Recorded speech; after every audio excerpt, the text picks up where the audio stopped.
inspiration is Doris. I think she's a stunning woman, incredible at what she does. I wish she was here tonight, but yeah, just sending all my love to her. I don't know what camera to look at, but blowing a lot of kisses, you know. But yeah, no, I love Doris with all my heart, you know. So hopefully she knows that she's woman crush every day. That's why I wore the shirt.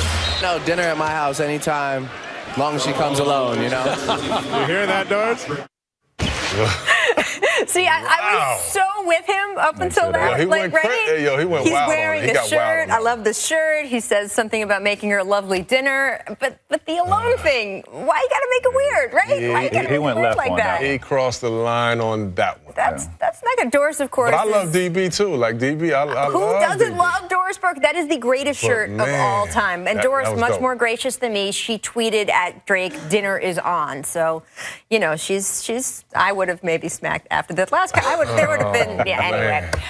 Also, I think Rihanna was there last night. Maybe she just look. Yeah, so you didn't notice her at first. I mean, I think they're broken up, but they're on again, off again, and she's a little bit confused that, you know, Doris may be moving in on her man. I don't know. Watch out, DB. That's right. I wouldn't want her mad at me either. So Might I don't be know. a diss record coming out.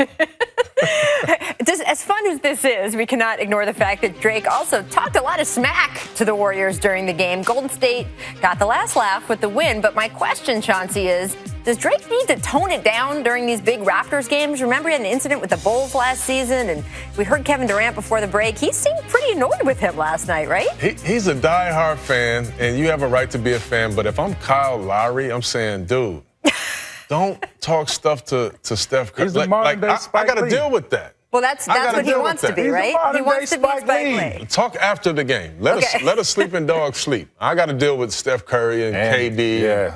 I don't want to deal with that, man. I'm not the one talking stuff. I mean, Spike's egging on Michael Jordan, right? Yeah. He made it bad for the Knicks. Right? So Very, very Just bad. like Drake is doing. right. Was there any celebrity hecklers anywhere you guys played that were? I mean, you still had Spike there. Right. You know, that was rooting for his Knicks and trying to Jack get in your head Nicholson's a not little exactly bit. screaming at people, though. See, this is the one I was talking about. I got heckled pretty good one time in New York at the Garden by Tracy Morgan. Really? Oh, he killed me all game. He killed me. But as he was killing me, I was killing You were them. killing the Knicks. It motivated you, right? So it was great. It worked out for everybody. Did he say anything fun about you? You could repeat on television? No. Nah. Tracy Morgan. It's good for him to say it, but not me. All right. I do want to get Family into show, guys. exactly. I do want to get into what happened right across the street here at Staples Center because you both were in the building last night. Chris Paul played great last night, and they almost came back on the Grizzlies. Interesting, before the game, though, he revealed that he was incredibly nervous to get LASIK surgery this summer. It significantly improved his vision, but he needed his family to prod him into it. He needed several sedatives to understand, to undergo the surgery. And I guess, look, LASIK is very common, right? Yeah. And the fact that so many other NBA players have undergone it, LeBron's done it, Dwayne Wade's done it, it made it more interesting to me that he was so nervous about it. He needed to be sedated because even with something that's that routine at this point, the threat to your livelihood and even more, not just your job, it's your identity of who you are as a person, right? You are a basketball player. Something could break into that. I was staggered by how big a deal this was to him. Yeah. Well, me knowing Chris the way that I know Chris, he's nervous by nature anyway. Okay. By anything. And I know I had teammates like that. Right. Right. But this is something to be nervous about. Is it? Right. This could change everything. Yeah, but the If they go in percentages there- of guys that has LASIK But surgery. it's not 100%.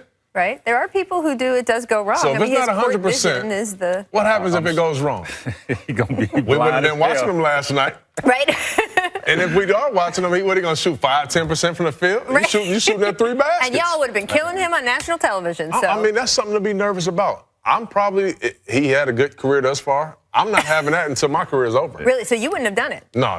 Interesting. Not if I'm all right and I'm playing well. Right, I'm not right. going to do it just to make sure I'm seeing during the day, seeing good. Yeah. I wish As long as I can play ball, Yeah. I'll wait till I'm retired. There you go. I don't know. I He don't had it done. It worked out okay, America. We can move on. Oh, And man. Chris Paul does not need to be drugged to undergo any more procedures that we know of. D.C., though, my hometown, things are going from bad to worse. Check out this young fan during last night's home loss for the Sixers. I can relate, my friend. I can relate. This team is 2-8. I was that age, by the way, and I was a hardcore Bullets fan at that age. Oh and also God, at that age, man. I was doing a lot of crying over the Bullets. So I understand. And look, Marcin Gortat, I guess the kid was Polish, so Marcin felt some responsibility. I'm sorry, little Polish Wizards fan. Sorry you had to see this tonight. Hey. Really, I am. The whole organization need to apologize to that little fan right there. I hope he's not a season ticket holder because he's going to be crying every night. You think so? You don't think there's Personal any way out of volunteers. this? Call that little kid, man. Cheer him up. 'Cause what they displayed last night, it's worth crying. There's going to be a lot of crying out of that kid. Don't let him come back to the game. Right, well, it's could be. I don't know if it's going to get better anytime soon. I mean, they want Jan Mahimi. They think He that when probably he had comes back, that'll nightmares make a last difference. night. Scotty Brooks is Wicked having Wizards. nightmares. Wicked He's Wizards. like, where are the players I was promised? But again, I digress. Still more of The Jump is coming up after this break. We have an outspoken Matt Barnes about the Kings' schedule, and Chauncey is going to be outspoken about that. But first, let's go back to this date in 2002, our distant replay. Armstrong knocked away by Arenas. Ahead to Jason. Look out! Ooh, that was nice. Oh my goodness! They're standing in the arena on that one. The pass off the steal and the finish.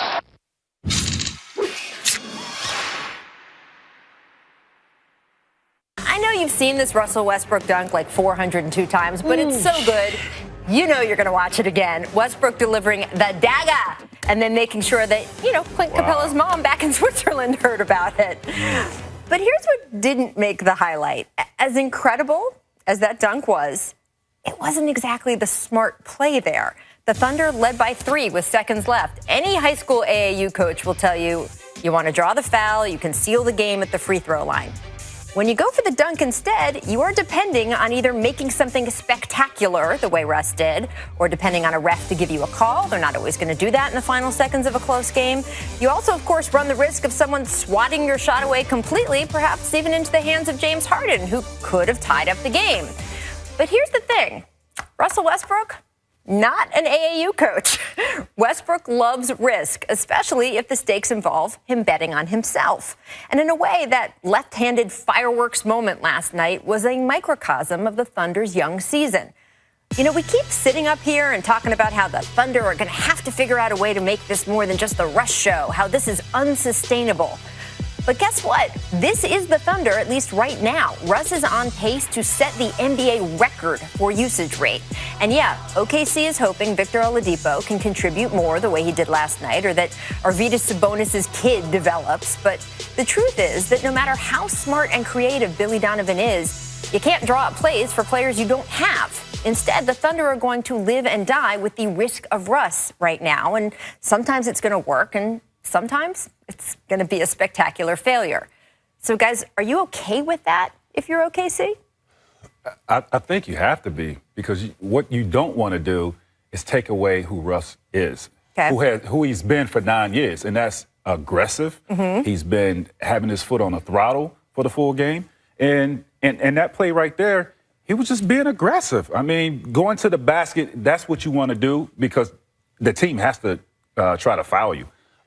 It just happened to be a spectacular play. Whether it was, questionable or not, has to be remain. I don't know. It was Russ being Russ. Right. I mean, he was being aggressive, like Max said. But I don't believe that the cupboard is bare in Oklahoma City. Right. I think they have pretty good players on their team. I mean, Enes Kanter's a walking double-double. Victor Oladipo, you look at him last night, he was fantastic. He's trying to find his way there in Oklahoma City. He can really play. The Sabonis kid is young, but he can play. He can shoot. Steven Adams, guy that can really play. I mean, they're paying money. There's some players in there. I think Russell has to do a better job of trusting some of those players and also just empowering them. Interesting you mentioned that. Guess where the Oklahoma City Thunder rank in terms of passes? Just passes per game. Oh, Last. Last. It gotta ding, be low. ding, ding. It gotta be Dead low. last. So that is, you can't empower those guys if the ball's not moving around. And I'm watching Steven Adams, and look, without Durant to stretch out those defenders, that paint is packed. It is. He's not getting the offensive rebounds. He's not getting the room to operate. I don't know what they do, because he was supposed to be the second step behind Russ this is season. where coaching has to come into play, right? And this is where you have to grab your star player, sit him down, and have him watch film. To have him It has to happen. It has to happen. Russ ain't watching no film, no. That's where coaching has to come in. I know. You have to have him understand how to get these other guys involved so you don't have to do too much. Trust me, it's tough to try to carry a team. When you don't have another superstar like KD, like it's all on you. It's tough. You can't do that for many years. I'm sorry. Russell's going to have to sacrifice. He's going to have to sacrifice some of those assists. And you know what a hockey assist is? The pass before the pass. Right. That's the way that he has to play. Empower some of these guys. If you come off a pick and roll, there's no way to get downhill. There's no shot there. Swing it. Right now, the way that he's playing, he's getting big numbers. But what he's doing is either he's shooting the ball or he's the guy making the assist. That's just bad basketball to me. It's frustrating because there will be times where these guys are not knocking down shots. Right, and you feel like, I got to do it myself. Exactly. The Kobe rule, why would I pass it to someone not as good as me, as Kobe Bryant told us. I mean, not everyone, Chance, has your court vision. The film thing, though, is interesting because, of course, Russ came out after shoot-around yesterday and said he doesn't watch any film. He plays video games on his phone. I don't know, guys. Anyone who knows even a little bit about how an NBA team works, I don't buy that when they have team film sessions that Billy's letting him up there play on his phone while the rest of the guys are watching film. Well, you don't buy that, right? Well, I take it as he doesn't watch film individually. Extra film. Yeah, extra film. On his own time. Right. I mean, But Russ likes to exaggerate. And unfortunately, he could be telling the truth. He's a guy who's a high turnover guy, and I think that watching film would benefit that. It would show you really where your guys like to be, where maybe you get in those tight situations and you just kind of throw a pass because you don't have a shot. Watching film will help you with those. Absolutely. Trust me, I know. That's the way that I kind of got better from stumping my head and turning the ball over a lot. So he needs a veteran on that team that will help him, that will teach him and tell him that. Yeah. Or a coach that is going to demand that he continue to do some of those things. Well, I'm sure Billy is trying, although I wouldn't want to be the one personally sitting down Russ and explaining him how he should be playing. But it's part of the job. Let's move on to the Cavs. LeBron sat out his first game of the season last night, resting on the second night of a back-to-back. And, man, people got upset, folks. I don't know if it was the collective feel of a lot of big players sat out last night. Dwight Howard, Anthony Davis were also DMPs. But here's longtime Indianapolis columnist Bob Kravitz from last night. Quote, the wussification of America is complete now. It was bad enough during baseball season when managers started yanking productive starting pitchers after 5 innings, or when relievers hit the 30-pitch mark and broadcasters breathlessly wondered how that reliever might come back the next evening and, do the job he's paid millions to do.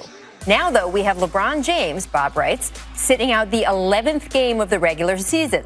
The 11th, not the 56th, not the 71st, the 11th.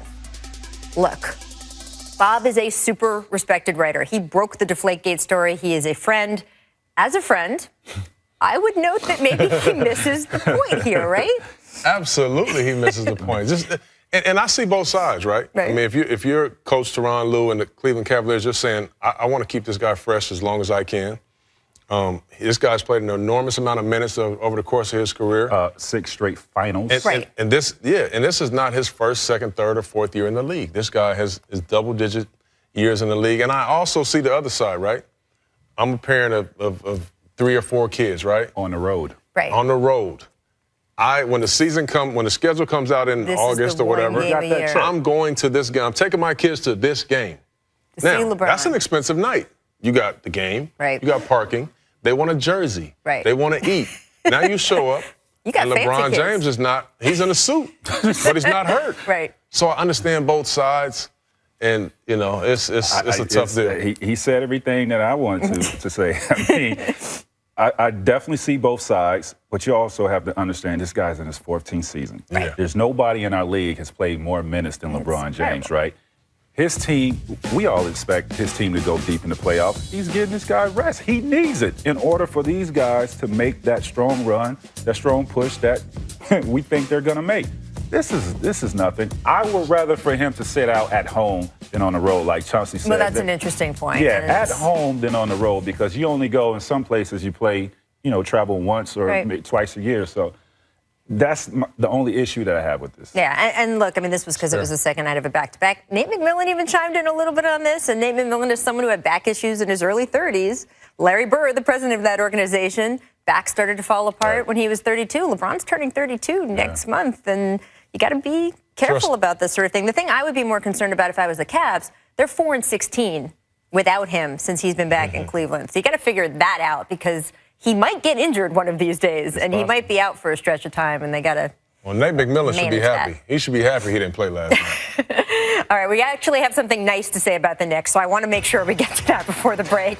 Kristaps Porzingis had a career-high 35 points last night. Even got his scowl on after finishing this alley-oop. And, you know, on a team with Carmelo Anthony and Derrick Rose, it's the Unicorn who has had at least a share of the scoring lead in 4 of the 5 Knicks wins this season. So is it fair, Chance, to call this his team now? I don't know if you call it his team. I asked Carmelo Anthony's friend, Chauncey Billups. Yeah, he's got a few guys on that team that has accomplished a few more things than him. But I will say this. They need to empower this guy and feature him on the offensive end. More. He needs to be shooting 16, 17 shots a game. More. And when he does that, he should be shooting more shots? More. 20, 25? Give him 20. He's efficient. I love him, man. He's the Mac, most efficient scorer on your team that can play inside and out. I think you run the offense through him. Let's see. I mean, he's the new. No, he's the real deal. Yes, for sure. He is the real deal. And he can take so much pressure off of Carmelo and off of Derrick Rose, who I'm sure feel a lot of pressure being in New York City, especially Carmelo. Right. Who's been there, and that's all he wanted to do was I love this, by the way. He got the Kobe scowl down, right? You like that? Hey, what you were working on in the past hasn't been working. Right. Let's give this a shot. I mean, this guy, I think he's coming into his own. He's a very efficient scorer. He has game. Let's run the offense through him. Let's see how we fare out. Plus, we were just talking about minutes and all that stuff. This is a young body on a team where you have a lot of guys who've had some usage and injury issues. So let it go. Ride that horse. Exactly.